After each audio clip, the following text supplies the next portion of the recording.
नमस्कार, सुप्रभात, good morning, सलाम आप सभी के लिए राम राम। साथियों, स्वागत है आप सभी का सफलता क्लासेस के इस ऑनलाइन लर्निंग प्लेटफॉर्म पर, जिसका उद्देश्य है हम साथ रहेंगे सक्सेस तक।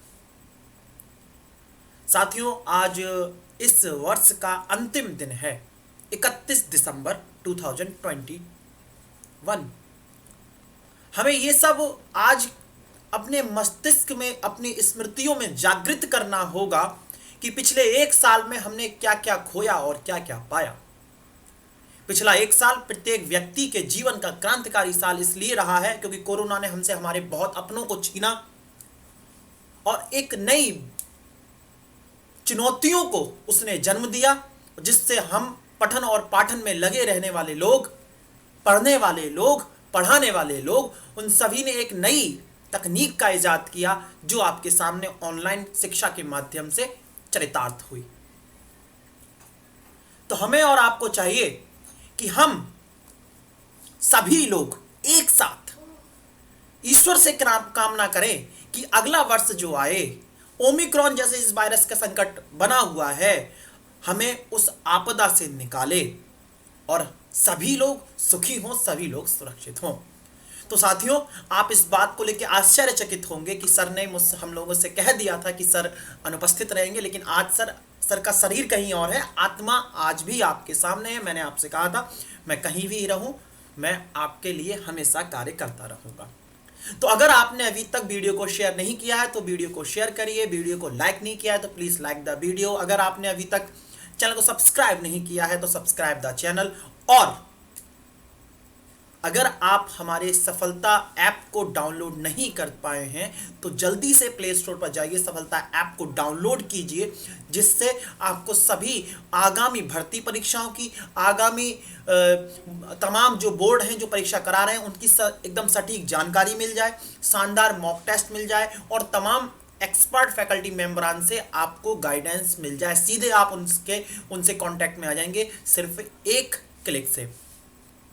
तो फटाफट से बिना किसी भूमिका के मैं बढ़ता हूं आगे और आपको आज का एक शानदार सा ज्ञान देता हूं। शिष्य की सफलता उसके गुरु की काबिलियत की परिचय देती है। कभी कभी लगता है कि अगर मैं अपने अपने आप को भी देखूं तो बहुत कम उम्र में मुझे इतना ज़्यादा प्रेम आप लोगों से मिलता है, इतने सारे स्टूडेंट्स हैं, कई तो मुझसे उम्र में बड़े हैं। अगर वो कहीं भी सफल होते हैं तो मुझे लगता है वो मेरी सफलता है।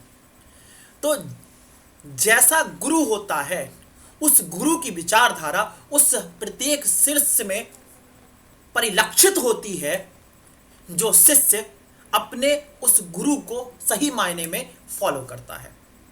तो यदि कोई व्यक्ति बहुत ऊंचाई पर है तो जरूर देखिए उसकी नींव में उसकी संस्कार, उसकी तरबियत और उसके गुरुओं का कहीं ना कहीं 1-2% ही सही लेकिन श्रेय जरूर होगा। तो बिना किसी भूमिका के आपको एक और सूचना दे देता हूँ। 1399 में हमने एक बहुत शानदार सा कोर्स लॉन्च किया है, जिसे नाम दिया है UPSSC लेखपाल फाउंडेशन बैच, जिसमें 180 से ज़्यादा घंटे के इंटरेक्टिव क्लासेस हैं, 20 आवर के मॉक टेस्ट हैं, 80 से ज़्यादा PDF नोट्स मिलेंगे, कोर्स वैलिडिटी रहेगी लाइफ टाइम। ये इसका मेन आकर्षण है। क्यों है? क्योंकि सामान्यतः ना कोर्स खत्म होने के बाद आपकी वीडियो का कोई महत्व नहीं रह जाता। कुछ लोग, कुछ चैनल्स जो होते हैं वो उसको खत्म कर देते हैं उस वैलिडेशन को, लेकिन हम लाइफ टाइम देते हैं। एक परीक्षा नहीं, लगातार परीक्षा देते रहिए, बार बार पैसे खर्च करने की ज़रूरत नहीं है। टॉपिक है वाक्यांश के लिए एक शब्द। पहला क्वेश्चन, अधिक समय तक जीने की इच्छा वाक्यांश के लिए उपयुक्त शब्द है, बताइए, जल्दी से उत्तर दीजिए। अधिक समय तक जीने की इच्छा वाक्यांश के लिए उपयुक्त शब्द है।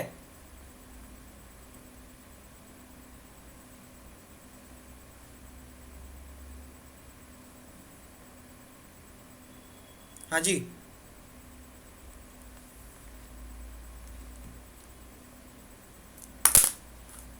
सही उत्तर है इसका जिजीविषा। बिल्कुल, जिजीविषा। जिजीविषु वह व्यक्ति होता है जिसकी लंबे समय तक जीने की इच्छा होती है। जिजीविषा वह इच्छा है जो लंबे समय तक जीने के लिए आपको प्रेरित करती है। आगे बढ़ते हैं। आदि से लेकर अंत तक वाक्यांश के लिए उपयुक्त शब्द है आद्योपांत, सर्वांग, अनादि, आजीवन। आदि से लेकर अंत तक वाक्यांश के लिए उपयुक्त शब्द है आद्योपांत, सर्वांग, अनादि आजीवन। जो लोग उत्पात इस कमेंट बॉक्स में मचा रहे हैं, मैं सब कुछ देख रहा हूँ, बस मैं रिप्लाई नहीं कर रहा। इसका मतलब यह नहीं है कि आप मेरी नज़र से बचे हुए हैं, है ना। तो करारा जवाब मिलेगा, तैयार रहिए, जल्दी से उत्तर दीजिए। आदि से लेकर अंत तक वाक्यांश के लिए उपयुक्त शब्द हैं आद्योपांत, सर्वांग, अनादि, आजीवन। सही उत्तर देखें, आद्योपांत, आद्योपांत, आदि से अंत तक, आद्योपांत। आगे बढ़िए। आजान बाहु शब्द के लिए प्रयुक्त होता है, आजान बाहु शब्द के लिए प्रयुक्त होता है लंबे हाथों वालों के लिए, जिसके हाथ छोटे हों, जिसके हाथ घुटनों तक लंबे हों, जिसके हाथों में यश हो। देखिए, आजान बाहु जो है, अजान बाहु, आपको एक चीज ध्यान रखनी पड़ेगी। जो आजान बाहु शब्द है ना, इसमें समास भी है एक, कौन बताएगा? पहले तो उसका सही उत्तर देख लें। लंबे, जिसके हाथ घुटनों तक लंबे हैं, जिसके हाथ घुटनों तक लंबे हैं। अब अगर शब्द आ रहा है आजान बाहु, तो इसमें हो जाएगा कर्मधारय। कर्मधारय क्यों? घुटनों तक लंबे हाथ हैं जिसके, या घुटनों तक लंबे हाथों वाला है जो, लेकिन शब्द आ जाए अजान भुज, तो किसका हो जाएगा ये उदाहरण? ये हो जाएगा बहुब्रीहि समास का। यही तो क्लास की खास बात है। वाक्यांश के लिए एक शब्द से कहाँ समास तक पहुंच गए, इसका कुछ नहीं पता। और यही शिक्षा होनी चाहिए। अगर आप समग्र अध्ययन करने का प्रयास कर रहे हैं, जहां पर हैं वहां पर नहीं अटके, जो आ रहा है उसको जड़ से समझते हुए जा रहे हैं, यही आपको इस कॉम्पिटिटिव दुनिया में, यही आपको इस प्रतिस्पर्धात्मक दुनिया में औरों से अलग बनाएगा, औरों से श्रेष्ठ बनाएगा। जो आएगा सब कुछ पढ़ते हुए चलना है, सब कुछ रिकॉल करते हुए चलना है, दिमाग में जोड़ते हुए चलना है। यही मैं ध्यान रखता हूँ, इस बात का ध्यान आपको भी रखना है। खैर, आजान भुज में बहुब्रीहि कैसे हो जाएगा? आजान भुज सर चाप धर संग्राम जित खर दूसरम। सुना है राम स्तुति में, श्री रामचंद्र कृपाल भजमन हरण भव भय दारुणम, नव कंज लोचन कंज मुख कर कंज पद कंजारुणम, उसी में आता है। तो आजान भुज किसका हो गया? बहुब्रीहि, यानी श्री राम के लिए कहा जाएगा। आजान बाहु नहीं, आजान भुज, बस ये ध्यान रखना। बढ़ो आगे। वह भूमि जिसमें लवणता के कारण कुछ भी नहीं उगता, वाक्यांश के लिए एक शब्द बताओ। वह भूमि जिसमें लवणता के कारण कुछ भी नहीं उगता, वाक्यांश के लिए एक शब्द, परती, कछार, बीहड़, ऊसर। ध्यान रखना, कल भी क्लास होगी, अब क्लास नियमित होगी, ठीक है। तो अब मैं जहां भी हूं, जैसे भी हूं, वहां से मैं क्लास ले रहा हूं आपके लिए। तो आपकी अब जो क्लास है वो नियमित होगी। जो मैं सोच रहा था कि आपकी 1 और 31, 1 और 2 की छुट्टी करूं, नहीं, क्लास नियमित होगी। आप लोग नियमित आमंत्रित हैं, ठीक है। चलिए, वह भूमि जिसमें लवणता के कारण कुछ भी नहीं उगता, वाक्यांश के लिए उपयुक्त शब्द होगा परती, कछार, बीहड़, ऊसर।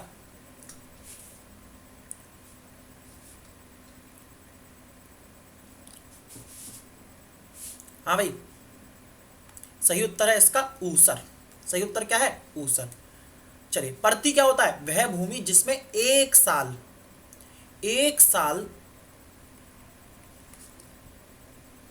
से खेती ना हुई हो,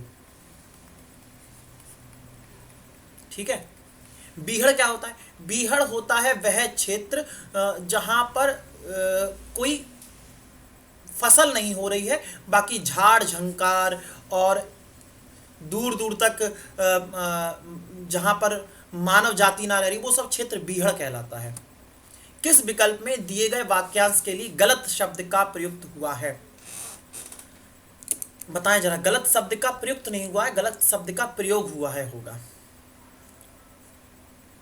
प्रयोग हुआ है होना चाहिए। हाँ अभी बताओ जरा, किस विकल्प में दिए गए वाक्यांश के लिए गलत शब्द प्रयोग हुआ है?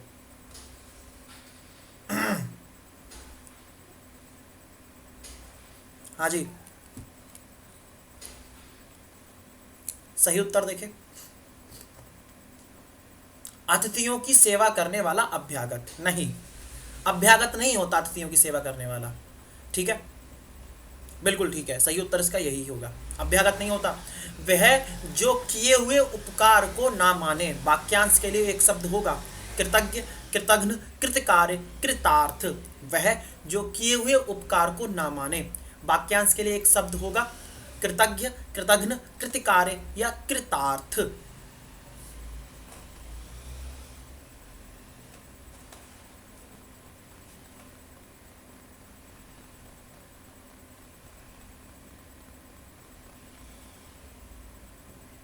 वह जो किए हुए उपकार को ना माने। सही उत्तर क्या होगा इसका? देखें, सही उत्तर है इसका कृतघ्न। कृतघ्न। जैसे समझिए जरा इस बात को, ये जो घन शब्द है ना, जैसे शत्रुघ्न, ये जो घन शब्द है ये हनन मतलब समाप्त करने से या मारने से, समाप्त करने से या मारने का द्योतक है, या मारने का द्योतक है। अब जैसे इसमें आया कृतघ्न, आपके किए हुए कार्य को मारने वाला या उसका महत्व समाप्त करने वाला। क्या होगा? उपकार ना माने वही तो व्यक्ति ऐसा करेगा, इसीलिए कृतज्ञ। और कृतज्ञ जो आपका उपकार माने, जो आपका उपकार माने। कृतार्थ जिसके ऊपर आपने कोई कार्य एहसान किया हो। जिस विकल्प में वाक्यांश के लिए प्रयुक्त शब्द सही नहीं है उस वो आपको बताना है। जो अपने सीमित क्षेत्र या ज्ञान से बाहर ना जाता हो। कूप मंडूक जिसकी सारी इच्छाएं तृप्त हो गई हो। पूर्ण काम जो विश्वास करने योग्य हो। विश्वस्त वह जो कम खर्च करता हो। अपव्ययी, बताइए जल्दी से। वह जो कम खर्च करता हो। अपव्ययी, बताओ जल्दी से। जो अपने सीमित क्षेत्र या ज्ञान से बाहर ना जाता हो। कूपमंडूक जिसकी सारी इच्छाएं तृप्त हो गई हो। पूर्ण काम जो विश्वास करने योग्य हो। विश्वस्त वह जो कम खर्च करता हो। अपव्ययी। सही उत्तर क्या है इसका? सही उत्तर होगा विकल्प नंबर डी या विकल्प नंबर द, अपव्ययी। अपव्ययी।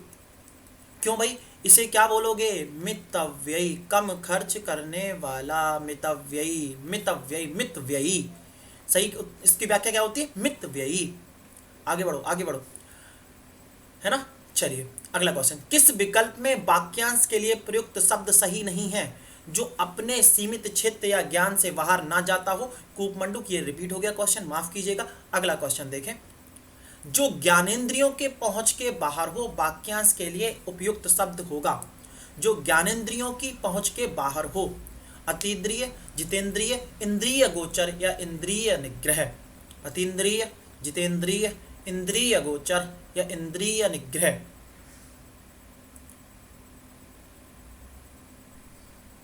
हाँ जी,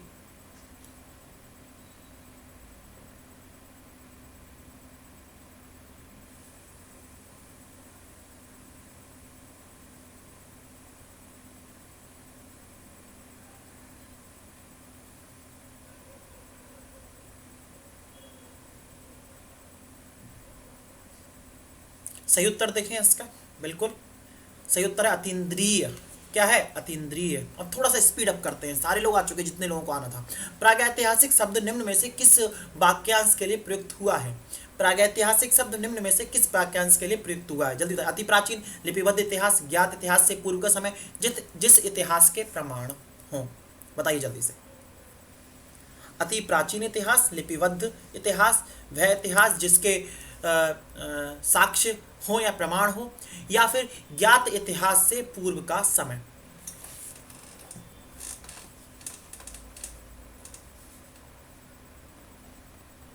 सही उत्तर देखें भाई इसका। सही उत्तर क्या होगा? ज्ञात इतिहास से पूर्व का समय। देखिए आपने कहा ना प्रागैतिहासिक काल, अब उसको प्रागैतिहासिक काल को कितने भागों में बांटते हैं? पुरापाषाण काल। पढ़ा नहीं पढ़ा? अरे कुछ तो पढ़ लिया करो। पुरापाषाण, फिर मध्यपाषाण, फिर नवपाषाण। हाँ या ना बोलो।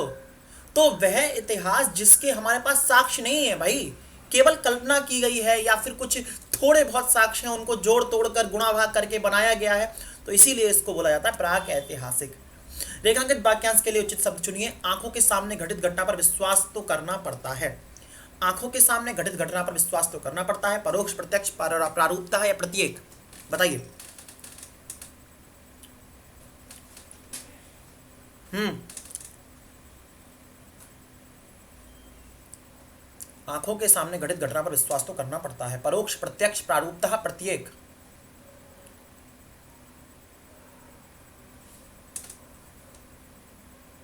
सही उत्तर है इसका प्रत्यक्ष।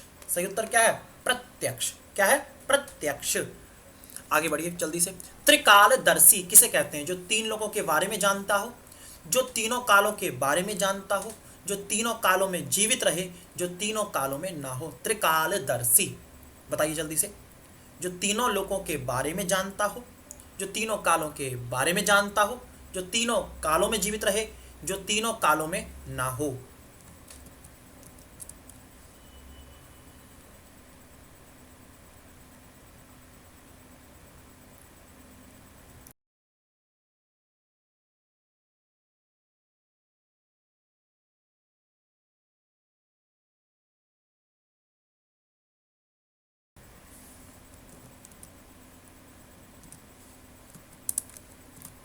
सही उत्तर देखें, जो तीनों कालों के बारे में जानता हो। जानता हो। आगे बढ़ो जल्दी से। जिसके बराबर दूसरा ना हो। वाक्यांश के लिए एक शब्द का चयन कीजिए। अद्वितीय, अनिर्वचनीय, अज्ञेय, सॉरी माफ कीजिएगा, अजेय, अतीन्द्रिय। जिसके बराबर कोई दूसरा ना हो। वाक्यांश के लिए एक शब्द का चयन कीजिए फटाफट से।